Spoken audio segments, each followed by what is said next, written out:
Hi, everybody. My name is Dr. Justin Essery. I'm an assistant professor here at Rice University. Welcome to the International Methods Colloquium. The IMC is a periodic online interactive seminar discussion on the application of quantitative statistical methodology to the social sciences, sponsored by Rice University and the National Science Foundation. This week's speaker is the excellently named Justin Grimmer from Stanford University. His talk is entitled The Unreliability of Measures of Intercoder Reliability and What to Do About It. The talk will last between 30 to 40 minutes, after which point we'll take questions from the audience.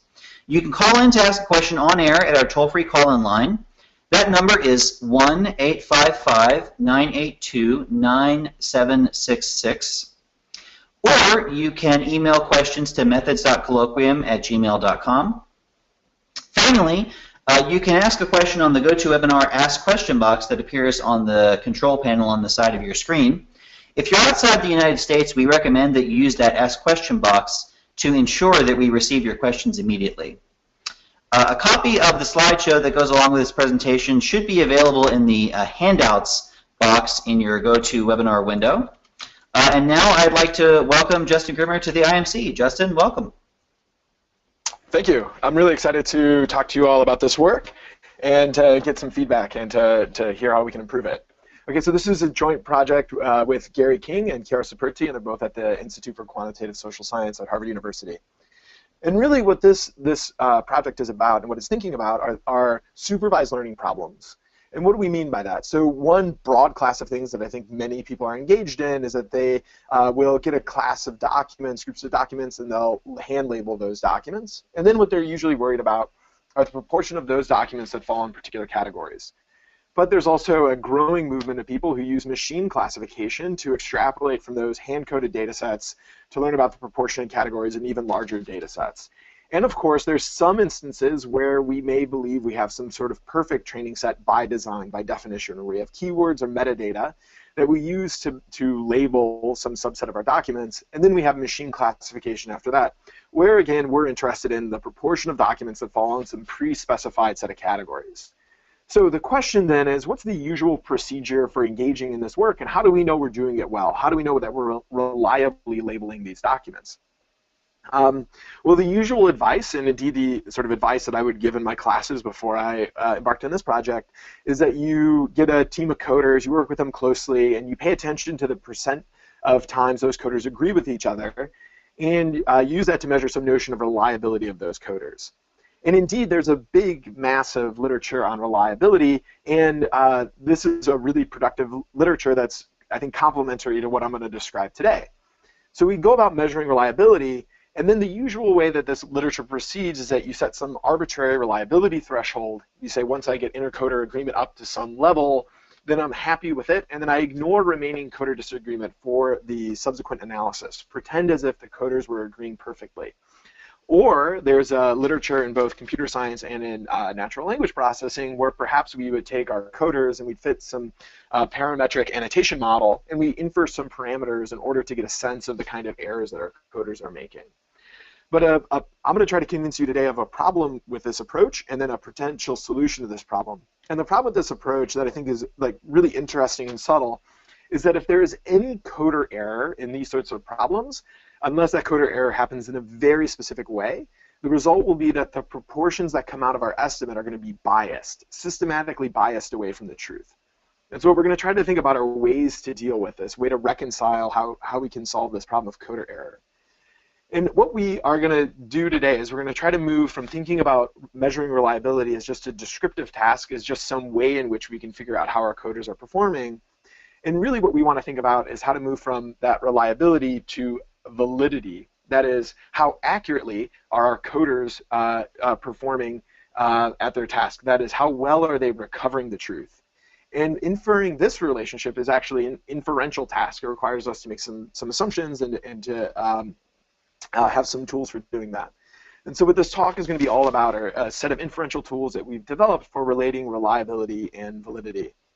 And so what I'm going to show you is that based on some assumptions about the way coders are behaving, I'm going to be able to derive bounds on the proportions of documents that lie in particular categories.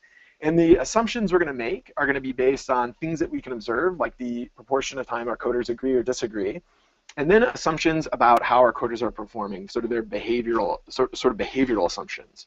And what I'll show is that under this set of assumptions, we can create relatively narrow bounds that will contain the truth with probability 1. And these bounds have some intuitive properties that we like. One of these intuitive properties being that as agreement goes up, we're going to get narrower bounds. And so I'm going to derive a sort of baseline version of the method. Then I'm going to show it how we can extend it in a variety of ways. And so the first derivation, or the first extension that I'll show, is that I'll show that we can make more general assumptions about the way our coders are behaving. And under these more general assumptions, we can incorporate a much larger class of potential errors that our coders might be making. We've also extended this for a broad class of methods that are used in computer science. So regularly there, people make comparisons to gold standards, and we show how to use our methodology if we believe those gold standards might be alloyed in some way that is they're less than perfect. We've also extended it to multiple coders. And I'll also show today how we can use the procedure that we develop in order to get bounds on parameters from, say, a regression, where the input to that regression, one of the inputs to that regression are proportions that come out of some hand coding exercise. Okay, so what's the sort of strategy for the talk? So again, the first thing I'll do is I'm going to introduce some notation and derive a baseline version of our method, where again the key sort of insight is that we can know about these bounds by building a relationship between agreement and validity, or assuming some relationship between agreement and validity. And then I'll generalize this to include cases where coders are going to make what we'll call systematic errors, and we'll know that that means something very specific. That means that they're performing less than optimal under current agreement rates. And then we're also going to then generalize that to a case where coders are going to make different errors across different categories.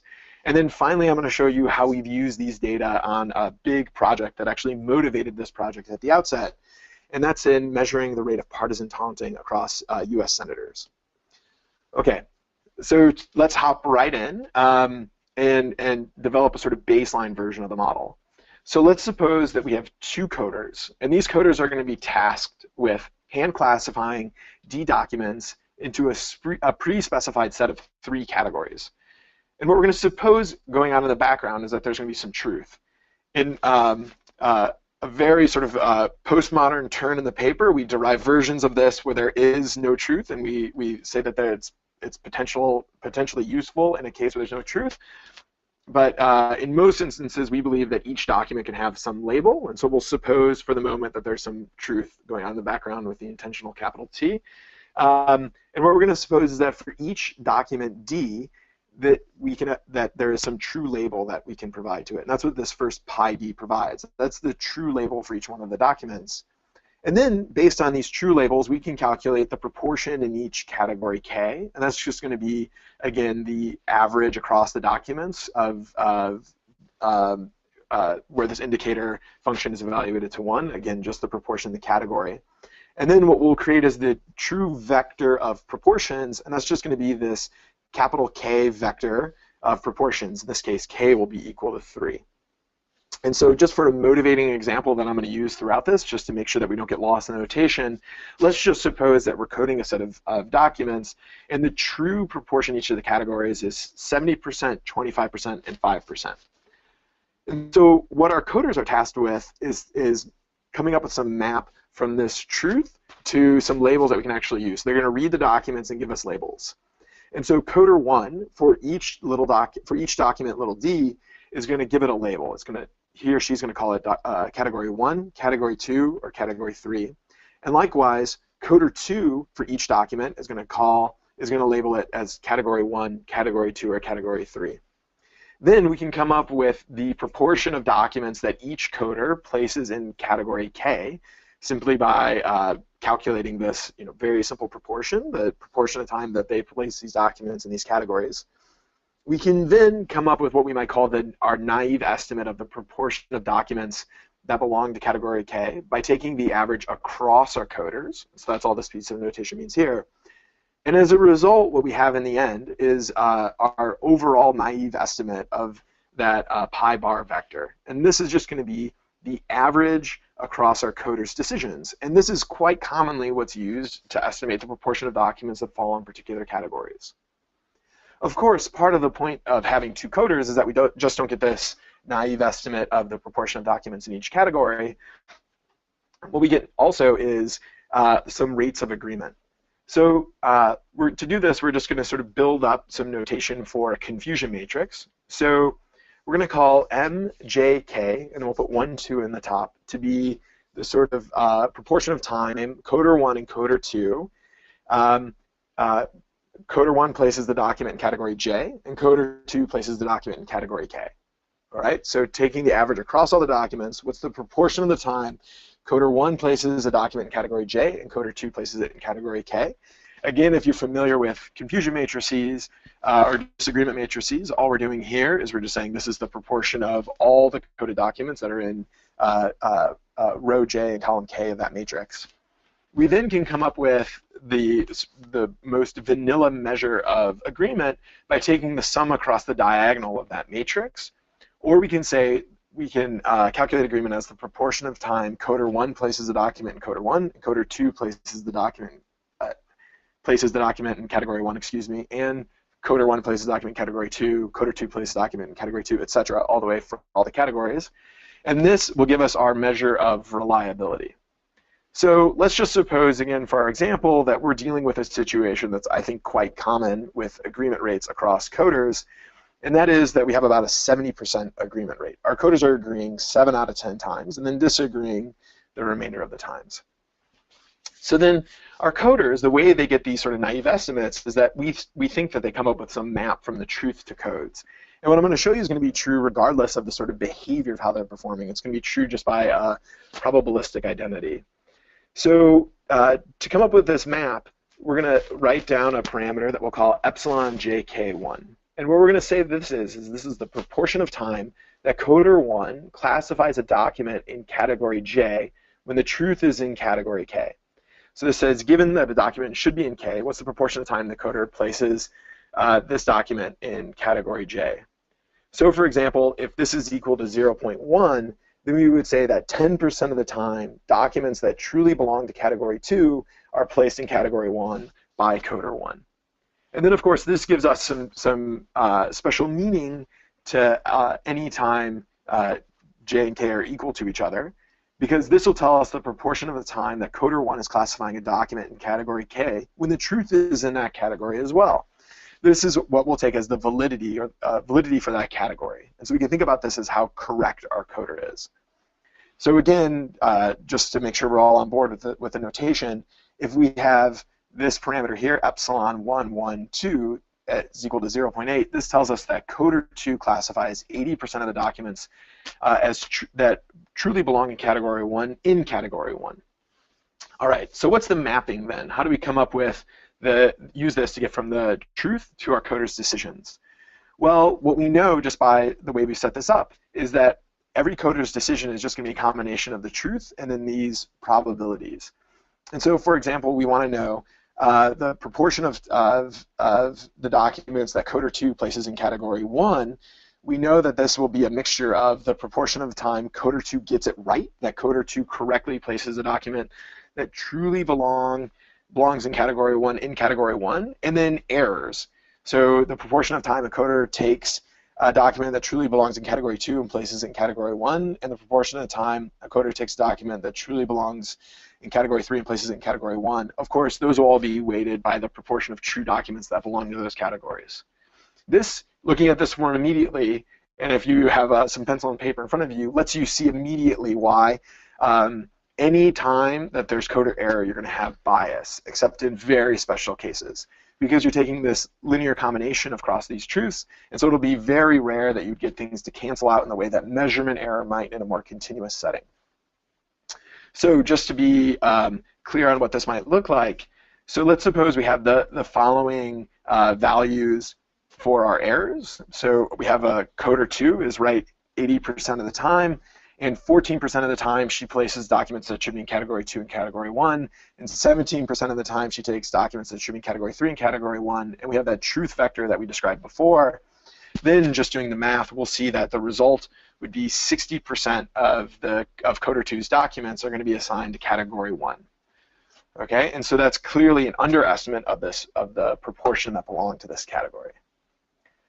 So we have this in this sort of written out form. We can actually put this into matrix notation, which is going to simplify the notation and actually suggest a potentially simple solution that we'll be able to use, but we'll be able to build on. So we can, for coder 1, we can place those probabilities into this evaluation matrix E1. And we can do the same thing for coder 2. And then, again, just to carry through the examples that I have, let's suppose we have the following values for coder 1 and coder 2. You'll note two things about these matrices. We've assumed we're in the special case where the validity is constant. We're going to relax that assumption in a minute, because you probably don't like that assumption, and I think it's very reasonable you don't like that assumption. And then you'll also note that the columns sum to 1. So this is a matrix whose columns will sum to 1, but the rows need not sum to 1, of course. Okay, and the columns sum to 1 because you have to place a document that truly belongs in the category somewhere. Okay, so let's suppose we have this evaluation matrix. Then we can write down our coder's decision merely using this evaluation matrix. And this is going to be true by definition. So long as this evaluation matrix is incorporating all of the coder's decisions in these probabilities, this will describe, with no additional assumptions, how our coders are making their decision. And what we see then is that this evaluation matrix is providing a map from the true pies over to the observed proportions from our coders. But then, so if we carry through with the evaluation matrices that I had set up before, we end up with these proportions, which you can see, as I said before, are biased in particular directions. But of course, if we knew these evaluation matrices, this problem is done. This is a very easy to solve problem. We would just invert those matrices, we'd apply them to our coder proportions, and we would end up with the truth. So that's quite simple. Unfortunately, of course, we don't know what these evaluation matrices are. And in fact, I would argue we can't know what these evaluation matrices are. So even you, as a sort of researcher, may make errors when coding documents, may make errors when you're doing classifications, even though oftentimes I think we think that we're able to come up with the gold standard ourselves and we're really paying attention. Oftentimes then you talk to people about how they do coding and they're like, yeah, I'm watching Game of Thrones at the same time. And so people are also distracted. We suffer from many of the cognitive burdens that our undergraduates suffer from as well. And so the result is that even if we think we're doing better as a sort of evaluator of how our coders are performing, we won't be able to know this true, this true evaluation matrix.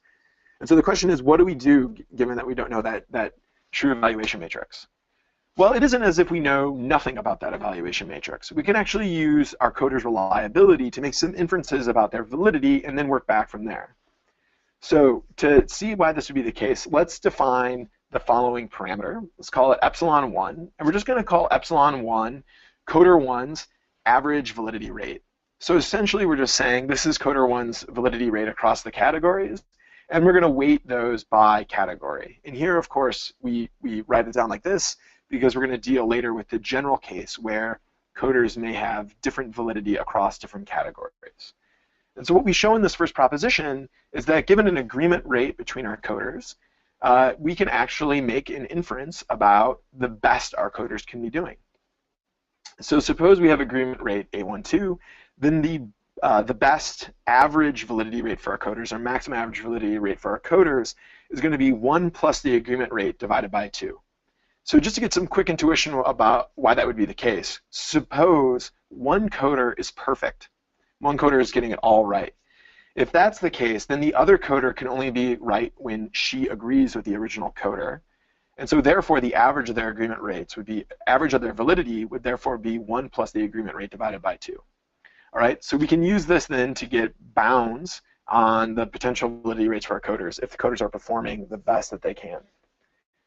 All right, so that's the best the coders can be performing. You can actually write out from thinking about what this best performance looks like, you can get some behavioral assumptions that you're making about how coders are making decisions if you believe that maximum average validity applies. So if you think maximum average validity holds, then when the coders agree, they must be correct. And when they disagree, at least one coder must be correct. And so building on that, then, we can make an assumption that we like to call the wisdom of the coders. So this is, under this assumption, we'll say that coder 1 and coder 2 have maximum validity given their agreement rate. And we're going to use this to get our baseline case. Later, we'll relax this assumption. And again, we're going to make an assumption to make a baseline case. Here, we're going to say that our coders have constant validity across the categories. We'll relax that in a second because it could be a stringent assumption. So we use those two assumptions to begin to put some structure on this evaluation matrix. We actually know two other really important facts. The first is that if we have the true evaluation matrix, when we invert our evaluation matrix for each coder and apply it to those proportions, we get the truth back. And this would mean that the following equation would hold, that the evaluation matrix for coder 1 inverted applied to coder 1's proportions is going to be equal to the evaluation matrix for coder 2 inverted and applied to proportions. Right? And so any time that we are considering an evaluation matrix, we need this identity to hold. And we also know that the output from this needs to be in a k-1 dimensional simplex. That is, it has to be the case that we get proportions back from this. Otherwise, we know for sure that we aren't at the truth. So these set of conditions suggest a domain that we might want to search over in order to place bounds on our proportions. So let's call the set of pairs of matrices that satisfy these assumptions, we'll collect them into this set E. And then this allows us to derive proposition 2. So let's suppose the coders have the maximum average validity and constant validity. Then we can define our interval that we're going to estimate as being at a minimum when we search over these pairs of matrices. We invert it and apply it to a particular coder's proportions. So we'll take that as the minimum of our bound, and the maximum will be searching over these pairs of matrices, inverting the evaluation matrix, and applying it to the coder's proportions. That'll define this bound. And what we can show then is that with probability 1, the truth is going to lie inside this bound. Okay, and so the part of the derivation, you may say, okay, that's obvious from the way you set this up. But what we're saying is that these matrices encode all of the potential evaluation matrices that satisfy these assumptions. Therefore, the true evaluation matrices must be included in this set of pairs of matrices. And therefore, if the true evaluation matrix is included, then certainly that'll either be the minimum or maximum. And that's how we end up with this result. Of course, there's some optimization that's not straightforward here because of the constraints. And so we have a nonlinear programming algorithm that we're working on speeding up. It's relatively fast now, but still does, I think, a pretty useful job of identifying the intervals. All right, so let's just see how this looks when we actually apply it in practice. So we have those examples that I described before. We have the truth here is that there's 70% in category 1, 25% in category 2, 5% in category 3. Our naive estimate will be 63, 25, and 13. And that just comes from our coders and their evaluation matrices. If we just use that constant validity assumption, we end up with some fairly wide intervals, but of course those intervals cover the truth. We can narrow those further by saying, okay, I'm only interested in the set of intervals where maximum average validity applies. And then we can include the structure that I described before. The requirement that when we invert the evaluation matrices for each coder that they're equal to each other, and then we end up with the bounds that our method provides. And what we can see is that those are fairly narrow and they contain the truth. But interestingly, the naive estimate is outside of the bounds for both category 1 and category 3. And so I'm happy to talk about that more in Q&A. There's some ways in which we begin to see how this would be possible. But it is certainly the case that we can rule out the naive estimate occasionally using this sort of method. But what's also interesting, I think, is that we have relatively high reliability here, but we have pretty far from unbiased inferences in this example, except for category 2. And so the sort of reliance on high agreement rates in order to make inferences about proportions and categories, make inferences about hand-coded documents, I think is a little bit troublesome. So this is just one example. Can we show it more systematically in some simulation evidence? And that's exactly what this table shows. So in this table, the first thing that we're doing here is we're just showing how our model, our procedure performs as we vary the number of documents that are coded. Of course, everything that I've done so far supposes that we're dealing with population level parameters, but that may not be the case. Of course, we're going to deal with the uncertainty from estimation as well. And so what we see in the first row here is that if we only double code 100 documents, and we just sort of use our method as if we had population level proportions, it's only going to contain the truth about 60% of the time. But to deal with this, we have shown that you can bootstrap our procedure in order to get valid intervals, and this will cover a much larger proportion of time. And indeed, when you bootstrap for the larger, for more double-coded documents up to 500, you end up covering 100% of the time, or close to 100% of the time.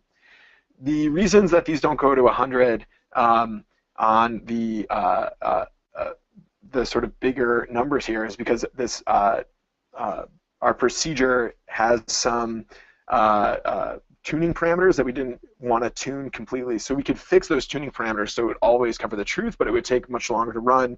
And so we applied this here with a more vanilla set of settings.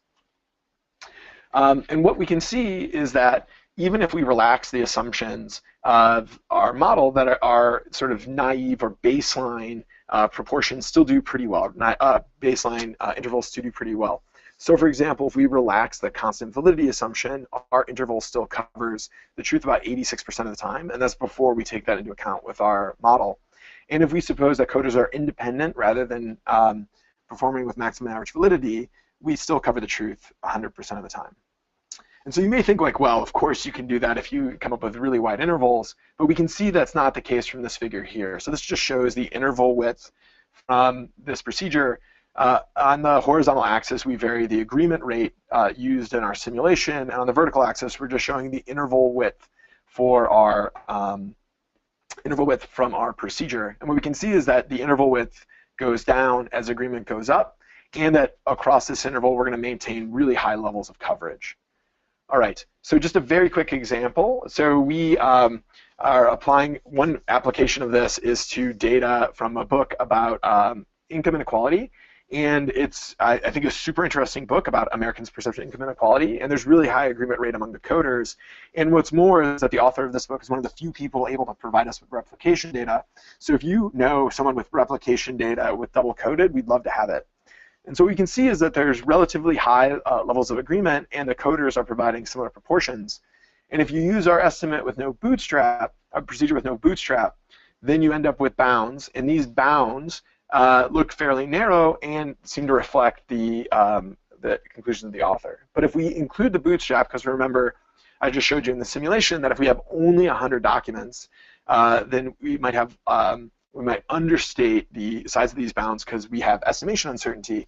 We end up with much larger bounds, and indeed some of the bounds include 0, which are not particularly helpful.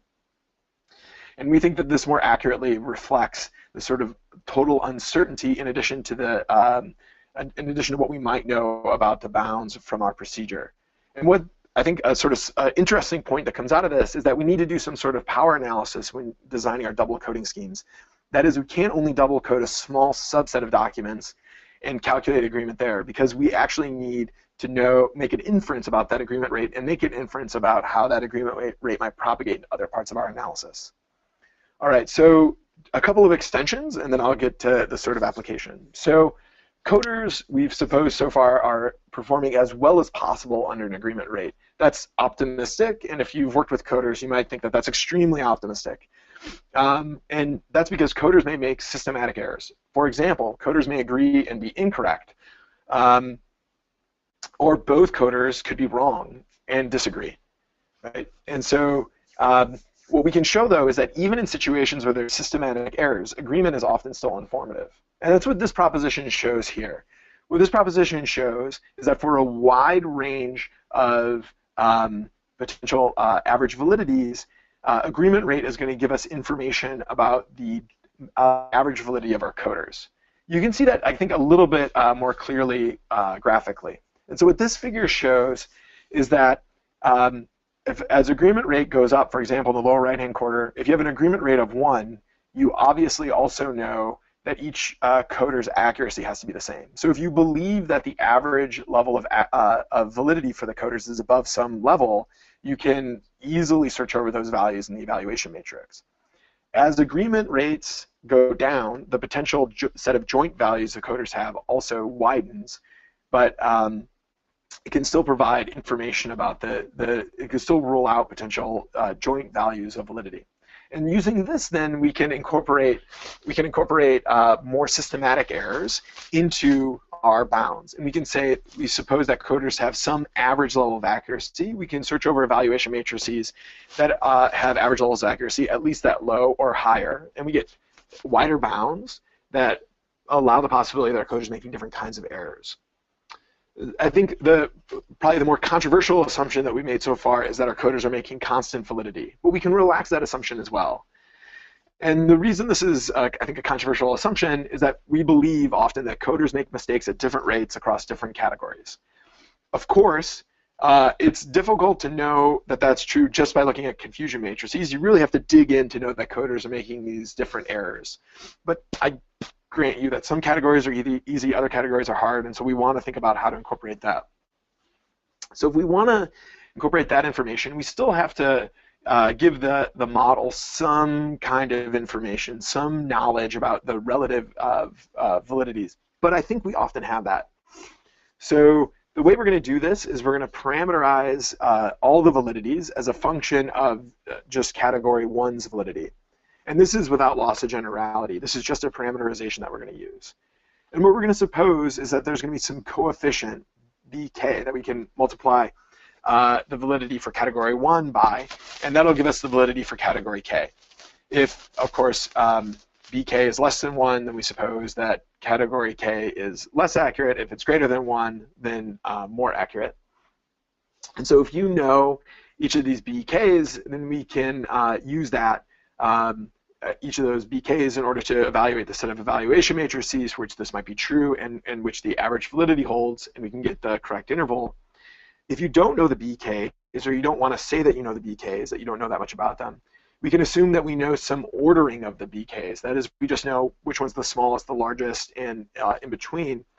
And if we get that ordering right, then we can show that we'll get an interval that contains the true pi k. And that's exactly what this proposition shows. All this shows is that if we have to search over some set of potential values where we have the coder's validity, then we're able to obtain an interval that contains the truth, and therefore able to obtain a vector that contains the truth as well. I think the one sort of limitation here is that if you don't know something about the relative validity across the categories, you're unwilling to make that assumption, that it's going to be really difficult to make progress really difficult to make progress if you think that there's this non-constant validity.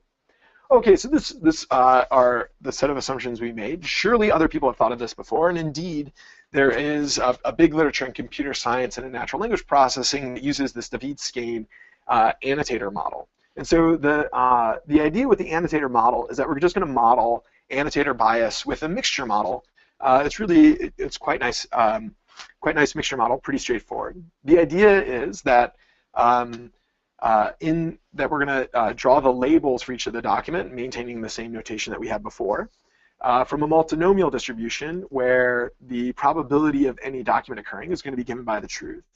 And then given those labels, each of our coders are going to draw the label for the document from a probability vector that's going to be determined by the particular label. And the key here is that in that second multinomial distribution, the probabilities are going to be referring to the particular column of the evaluation matrix that we described before. Okay, so this seems like, given this mixture model, pretty straightforward procedure. We could define an EM algorithm, and we can make inference about these parameters. And so the question is, how does this procedure differ from what we're doing? Well, I think there's a few key problems. So the first is that inferences in this model are going to be extremely sensitive to starting values, like in most mixture models. The problem with this is that this can lead to biased inferences about the proportion of documents in each of the categories. And indeed, if you look at where this literature has gone, folks have tried to come up with better starting values in order to limit this bias. What we can show in instances when coders are making systematic errors, even relying on things like starting values where the coders agree with each other, can lead to bias. And I'll show you a simulation of that in a second. And there's also a claim made using this sort of model that we're able to infer individual labels for documents. But the problem is that the individual labels we infer from this model either come because our coders agree already, And that's fine. And so we just can be clear about that we get that because our coders agree and we're making some assumption about how agreement informs the labels. Or in instances when coders disagree, the label that we're getting out is just going to be information that's really sensitive to the starting values. It's going to be completely model dependent and won't even be stable across runs of the model. Okay. And so we've explored this with a simulation where we set the average validity equal to about 60% for our coders. And then we've applied this model in a variety of ways. So we've used one way to set starting values where we suppose that the coders agree with each other. And there, if we just set those starting values and sort of repeatedly then run the algorithm, we can come up with an interval. And that interval, we could say, okay, does it cover like our interval covers? And the answer is not very often. It covers about 16% of the time. And there's some systematic bias in those estimates. But that's because this provides a relatively narrow interval. If you just randomly start the parameters, you end up with better coverage, but that's because you end up with a much wider interval and you end up with much more bias in the parameters. Using our method, though, before we even incorporate systematic errors, we're able to do better. So using our method, if we suppose that coders are performing under maximum average validity, which isn't true in this case, we've assumed it's not the case, we still cover about 68% of the time. And we have an interval width of about 0.15. But as we sort of incorporate these systematic errors and suppose our coders are, in some instances, agreeing and still being wrong, we're able to cover 100% of the time, even before we get to the proper level of average error. Okay, so just a quick example of this and how you might use it in work. So the reason we developed this project is because we were interested in measuring the rate senators are taunting the other party in floor speeches, and we've been hiring, I would say torturing undergraduates at a variety of universities over the past 4 or 5 years, getting them to label thousands and thousands of floor speeches so we could measure this. And so the data set I'll show you today is a subset of our data. It's a sample of 30,000 floor speeches. 10% of those speeches are double-coded, and we have a relatively high agreement rate in this task. It's about 85%, and we have lots of face validity, some fun figures about who's taunting the most. And what we're interested in doing this is we want to measure the average rate that senators are taunting the other side in their floor speeches over the years. And so what we're going to do is I'm going to use an extension of the algorithms I've described today to propagate our bounds to regression coefficients. And so I can measure the Congress-to-Congress changes in taunting rate. And I can do this with a non-overlapping set of coders based on their agreement where they overlap, and a couple additional assumptions to do that. Okay, so this figure then shows how our model performs. The dotted line gives us the unadjusted values, and what we can see that is when we make an adjustment, without the adjustment, we'd be systematically underestimating the rate taunting happens. The rate taunting happens in the United States Senate. But what's also interesting is we still have relatively wide bounds, so it's difficult for us to make much of the dynamics of what's going on here. Just a real quick thing about this figure as you're looking at it. It's important to note that we drew the line so they go through the middle of the interval. But given our derivation, there's no reason to suppose that the middle of this interval has any special value or meaning. We just did that to just give a sense of where this was going. But what this does show, and what this gives us some inclination, is that it does look like we have good evidence that a high watermark for taunting was around the 104th and 105th and maybe the 102nd Congress. So the 104th Congress is interesting because that's immediately after the Gingrich Revolution. And so even incorporating this uncertainty, we end up with this interesting finding that taunting isn't always going up, but rather it looks like it might be episodic. Okay, so to conclude, and then hopefully hear a bunch of your questions, what I hope I've convinced you of is that we don't want to just measure reliability, we also want to make inferences about validity. And knowing this relationship is an inferential task. And so what we've introduced in this paper and what I've discussed in this talk is how to derive intervals that are going to contain the truth of probability 1. So in the paper, we have a number of extensions, and indeed future papers will explore these further.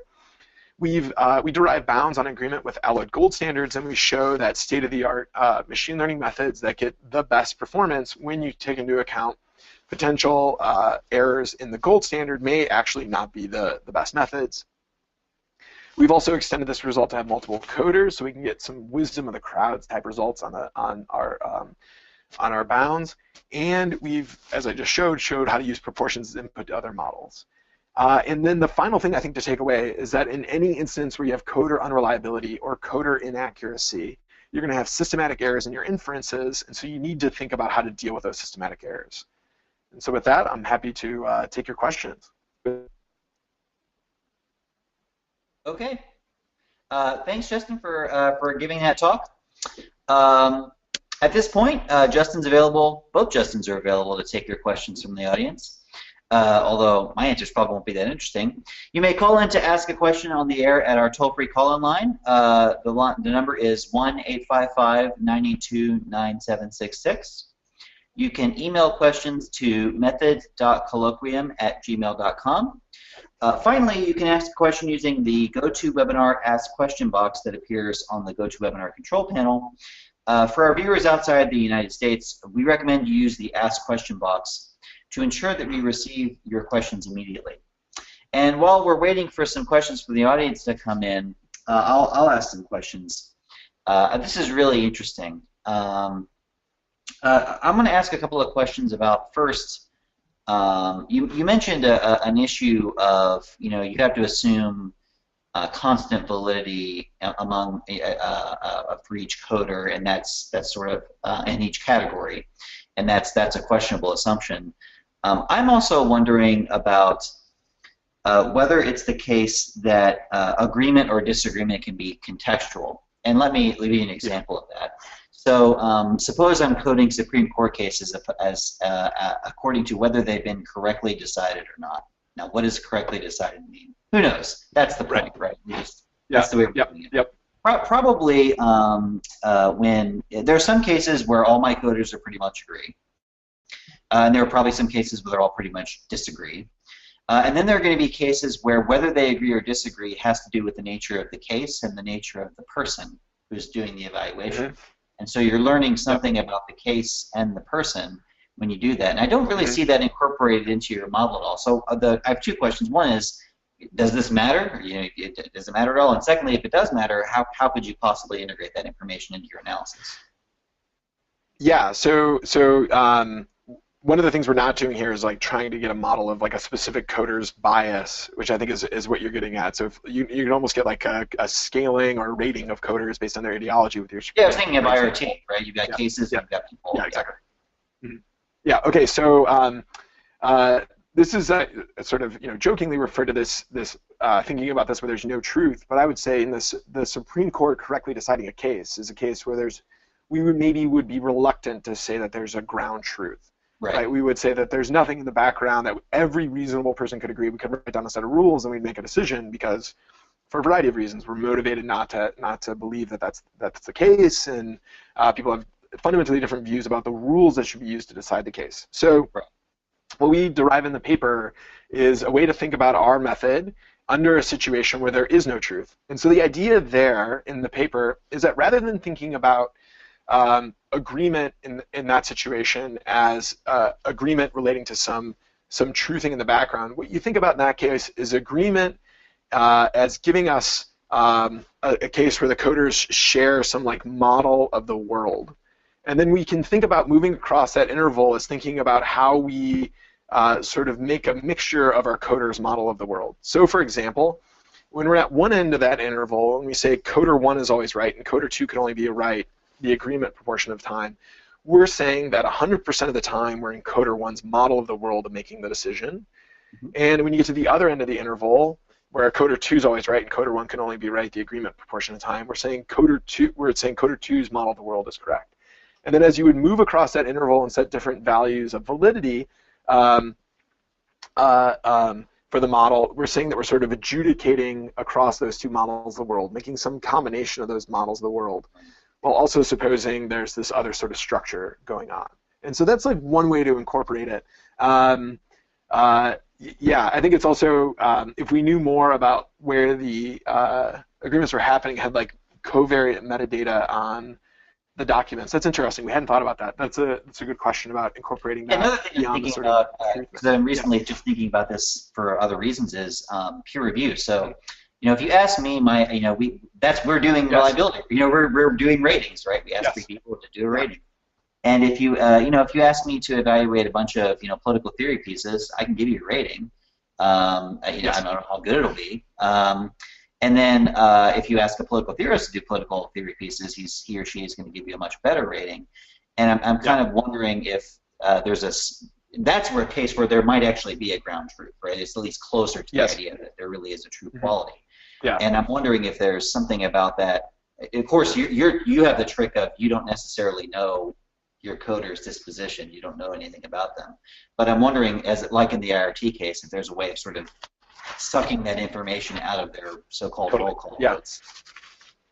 Yeah, definitely. So that's a case that I think is a little bit more straightforward.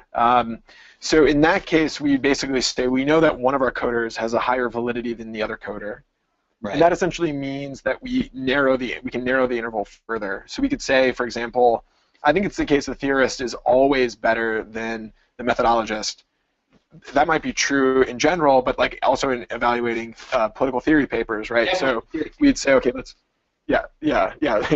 So we cut the interval in half then, and then we could say we actually know something about how much better the theorist would be at this. So I think that the theorist would be 80% better than the methodologist at this, and you can actually, based on that assumption, you can define a narrower interval that you would search over again. So there, I think that's a little bit more straightforward. But then you can also, so we do that a bit with, we think this is useful for thinking about alloyed gold standards in general. So in a large literature across a number of tasks in several fields, they'll say, okay, we have a canonical data set. That data set, it comes accompanied with some gold standard. Given that gold standard data, how well can I fit these data? But of course, we know that gold standard is not perfect. And so how good is the gold standard? Well, it depends how alloyed it is. And then so you can incorporate exactly this. So the theorist here is behaving almost like an alloyed gold standard. You can say how close to 100% is the theorist to the gold standard. You can use that to narrow the interval. We have a question from the audience. So Ryan Welch says, the abstract promises, quote, easy-to-use software. When can we expect that, and what will it be called? Okay, we don't have a name for it yet, but names would be appreciated, Ryan.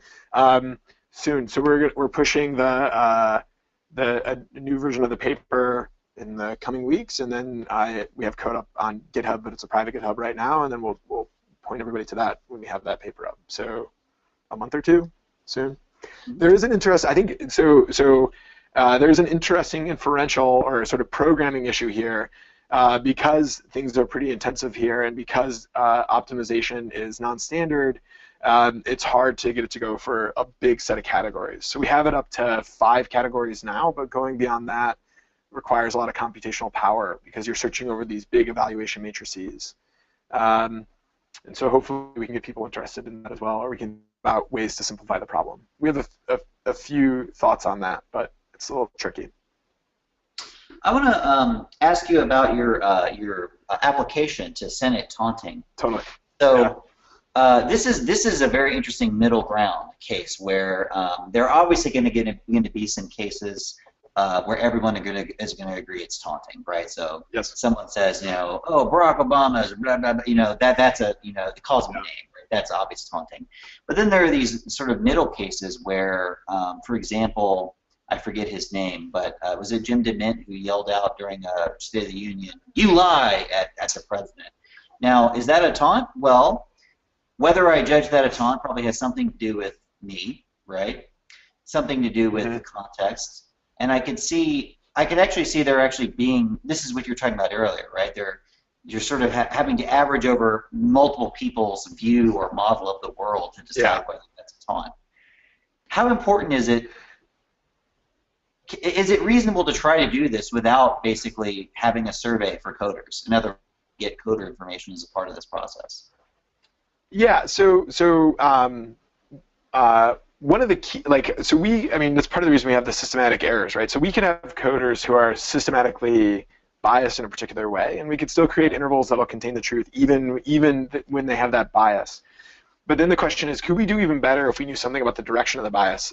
Like if we knew that they really didn't like Democrats or Republicans, could we adjust even more? And And so one of the ways we've tried to solve this is by doing some pretty intensive training of the coders. And so we developed some like rich training material. We actually spent a year developing the categorization scheme and the procedure by which we train new coders in order to reconcile this. And we would definitely say the UI thing is a taunt, is an accusation across the party. I mean, a taunt of the other party. And so